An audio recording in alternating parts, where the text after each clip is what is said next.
Hello കുട്ടികളെ, welcome back to our channel. ഇന്ന് നമ്മൾ 5ാം ക്ലാസ്സിലെ ഭാഗം 3 ആട്ടോ പഠിക്കാൻ പോകുന്നത്. തൊഴിൽ വൈവിധ്യങ്ങൾ എന്നാണ് ആ പാഠത്തിൻ്റെ പേര്. അപ്പോൾ അതിനകത്ത് പറയുന്ന മെയിൻ പോയിന്റ്സ് നമുക്കിങ്ങനെ വേഗത്തിൽ പറഞ്ഞു പോവാം. വിവിധ സാമ്പത്തിക പ്രവർത്തനങ്ങളിലൂടെ ഒരു വ്യക്തിക്ക് നിശ്ചിത കാലയളവിൽ ലഭിക്കുന്ന പണത്തെ നമ്മൾ എന്താ പറയുന്നത്?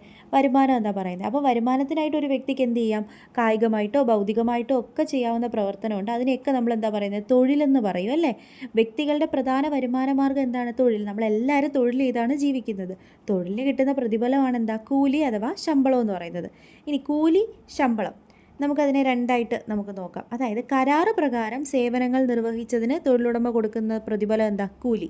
ഇനി പ്രതിമാസാടിസ്ഥാനത്തിൽ ജീവനക്കാർ നിർവഹിക്കുന്ന ജോലിക്ക് തൊഴിലുടമ നൽകുന്ന പ്രതിഫലം എന്താ? ശമ്പളം. മണിക്കൂറുകളുടെയോ ദിവസത്തിൻ്റെയോ അടിസ്ഥാനത്തിൽ നമുക്ക് കൂലി നിശ്ചയിക്കപ്പെടാം. വരുമാനം ലഭിക്കുന്ന അധ്വാനം അല്ലെങ്കിൽ വസ്തുക്കൾ, നമുക്ക് വരുമാനം കിട്ടുന്ന വസ്തുക്കളെ നമ്മൾ എന്താ പറയുന്നത്? വരുമാന സ്രോതസ്സുകൾ എന്നാണ് പറയുന്നത്. ലോക തൊഴിലാളി ദിനം എന്നാ മക്കളെ? മെയ് 1 അപ്പോൾ ഇന്ത്യയിൽ എന്നാണ് ഈ തൊഴിലാളി ദിനം ആചരിച്ചു തുടങ്ങിയത്? 1923 മെയ് 1 ആചരിച്ചു തുടങ്ങിയത്. ഓക്കെ, ഇനി നമുക്ക് 23ാമത്തെ വയസ്സിൽ ജോലിക്ക് പോകുന്ന അങ്ങനെങ്ങാണോ നമുക്കൊന്ന് കണക്ട് ചെയ്ത് ആലോചിച്ച് വെച്ചേക്കാം. ഇനി കുറച്ച് വരുമാന സ്രോതസ്സുകളും അതിൽ നിന്ന് കിട്ടുന്ന വരുമാനവും നോക്കാം. കൃഷി ചെയ്യുമ്പോൾ നമുക്ക് കിട്ടുന്ന വരുമാനം എന്താ? വിള.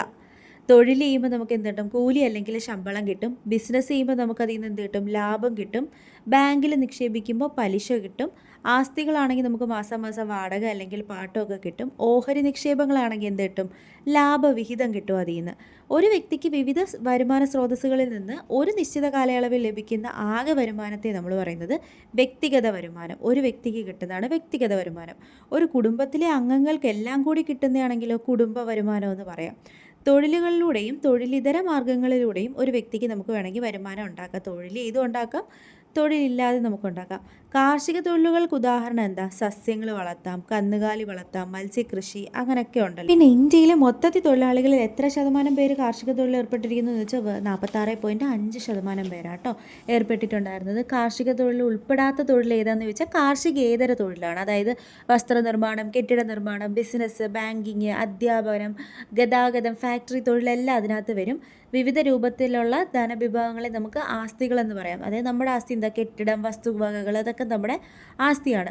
തൊഴിലുടമയുടെ നിയന്ത്രണത്തിലല്ലാതെ സ്വതന്ത്ര സാമ്പത്തിക പ്രവർത്തനങ്ങളിലൂടെ ഉപജീവനം നടത്തുന്നതാണ് സ്വയം തൊഴിൽ. ഇപ്പോൾ കുറേ ഓൺലൈൻ മാർക്കറ്റിംഗ് ഒക്കെ ഇല്ലേ? സ്വയം തൊഴിലിൽ ഏർപ്പെടുന്ന വ്യക്തി തന്നെയാണ് തൊഴിലുടമയും തൊഴിലാളിയും.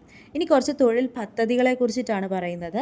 എംപ്ലോയ്മെൻറ്റ് എക്സ്ചേഞ്ചിൽ പേര് രജിസ്റ്റർ ചെയ്തിട്ടുള്ള വിധവകൾ, പിന്നെ ഡിവോഴ്സ്ഡ് ആയവർ, 30 വയസ്സ് കഴിഞ്ഞ അവിവാഹിതർ, ഭർത്താവ് ഉപേക്ഷിച്ച് പോയവർ, പട്ടികവർഗത്തിലെ അവിവാഹിതരായ അമ്മമാർ, കിടപ്പിലായ രോഗികളുടെ ഭാര്യമാർ, ഇവർക്കൊക്കെ വേണ്ടിയിട്ടുള്ളൊരു അതായത് അക്ഷണരായ വനിതകൾക്കുള്ള സ്വയം തൊഴിൽ പദ്ധതിയാണ് ശരണ്യ എന്ന് പറയുന്നത്.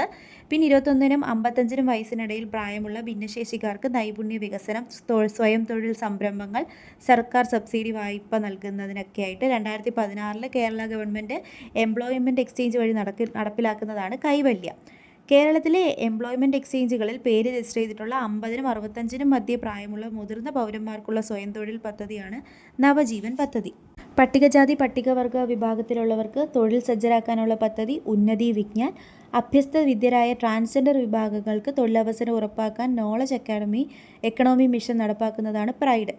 പട്ടികജാതി വിഭാഗത്തിലെ തൊഴിലന്വേഷകർക്കായി പട്ടികജാതി വികസന വകുപ്പിൻ്റെ സഹായത്തോടെ നടപ്പാക്കുന്ന പദ്ധതി പഞ്ചമി. മത്സ്യത്തൊഴിലാളി വിഭാഗത്തിൽപ്പെട്ട തൊഴിലന്വേഷിക്കുന്നവർക്കായി നോളജ് എക്കോണമി മിഷൻ ഫിഷറീസ് വകുപ്പിൻ്റെ സഹകരണത്തോടെ ആരംഭിച്ച പദ്ധതി തൊഴിൽ തീരം. തീരദേശവാസികളായ യുവതീ-യുവാക്കൾക്ക് മികച്ച നൈപുണ്യ പരിശീലനം നൽകി ജോലി ലഭ്യമാക്കുന്നതിന് കുടുംബശ്രീ മുഖേന നടപ്പിലാക്കുന്ന പദ്ധതിയാണ് സാഗർമാല. കേരളത്തിലെ യുവാക്കൾക്ക് വിജ്ഞാന തൊഴിൽരംഗത്ത് അവസരം ഉറപ്പിക്കാൻ കേരള നോളജ് എക്കോണമി മിഷൻ നടപ്പിലാക്കുന്ന പദ്ധതി എൻ്റെ തൊഴിൽ എൻ്റെ അഭിമാനം 2.0. ആധുനിക യന്ത്രോപകരണങ്ങൾ ഉപയോഗിച്ച് കൈറ്ററിംഗ് ജോലികൾ ചെയ്യാൻ ചുമട്ടുതൊഴിലാളികളെ പ്രാപ്തരാക്കുക എന്ന ലക്ഷ്യത്തോടെ ആരംഭിക്കുന്ന പദ്ധതി നവശക്തി പദ്ധതി. ട്രാൻസ്ജെൻഡർ വിഭാഗത്തിനായി യുവജനക്ഷേമ ബോർഡ് സംഘടിപ്പിക്കുന്ന തൊഴിൽ പരിശീലന പദ്ധതിയാണ് മാരിവില്ല്. ഇനി ആ പാഠഭാഗത്തിൽ ഒരു കവിതയെക്കുറിച്ച് പറയുന്നുണ്ട്. പഠിപ്പ് തീർന്നാൽ എന്ന കവിത രചിച്ചത് NV കൃഷ്ണവാര്യരാണ്. അപ്പോൾ ഈ പാഠഭാഗത്ത് മെയിനായിട്ടുള്ള പോയിന്റ്സ് ഇതൊക്കെയാണ്. വീഡിയോ യൂസ്ഫുൾ ആയെന്ന് വിചാരിക്കുന്നു. ചാനൽ ഇഷ്ടപ്പെട്ടാൽ സബ്സ്ക്രൈബ് ചെയ്യുക. Thanks for watching.